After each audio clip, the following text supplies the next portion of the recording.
donc la troisième loi d'Engel, c'est la part affectée aux certaines dépenses comme l'éducation, la santé et le voyage augmente plus vite que le revenu. D'accord?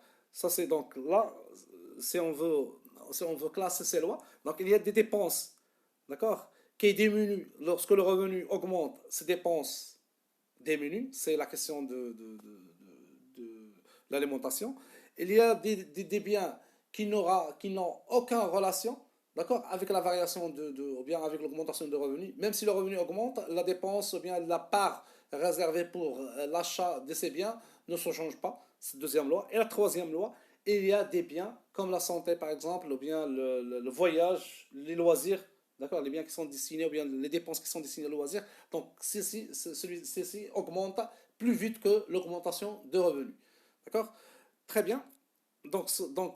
Pour les revenus, donc la relation donc pour le revenu, donc on a deux lois, la loi de Keynes, d'accord, et la loi et les trois lois de d'Angel. Donc la loi, je vais faire un petit rappel. Donc la loi de Keynes, lorsque le revenu augmente, donc automatiquement la consommation d'une manière générale. Donc Keynes, il a essayé d'instaurer une loi d'une manière générale. Ça veut dire la consommation globale, d'accord, augmente, mais moins vite que le revenu. Par contre, Engel, qu'est-ce qu'il a fait? Il a essayé de détailler, de pencher dans les détails. D'accord? Donc, il a essayé de classer les biens en trois catégories. Donc, la première catégorie, c'est que lorsque les biens, il y a des catégories qui diminuent lorsque le revenu augmente. Deuxième catégorie, ça c'est la première loi. Deuxième loi, il y a des biens qui ne se changent pas, ou bien la part réservée pour l'achat de ces biens ne se change pas, même si le revenu augmente. Il y a aussi troisième catégorie, bon, ce sont des biens qui augmentent plus vite que l'augmentation de revenus. D'accord? Donc ça c'est en bref bon, bon, la relation entre ou bien comment les revenus, d'accord, influencent sur la consommation. D'accord?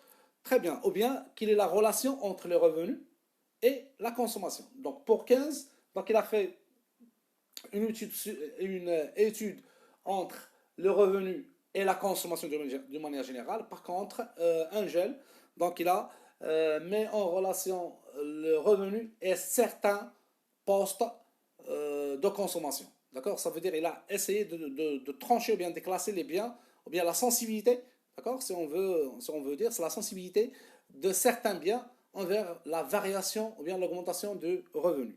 Très bien. On va passer maintenant au deuxième facteur, c'est la relation entre la consommation et les prix. D'accord? Donc, on a déjà vu, donc il y a deux facteurs, d'accord? Deux facteurs qui influencent sur la consommation, donc le revenu et le prix. Maintenant, on va voir les prix. Bon, concernant les prix,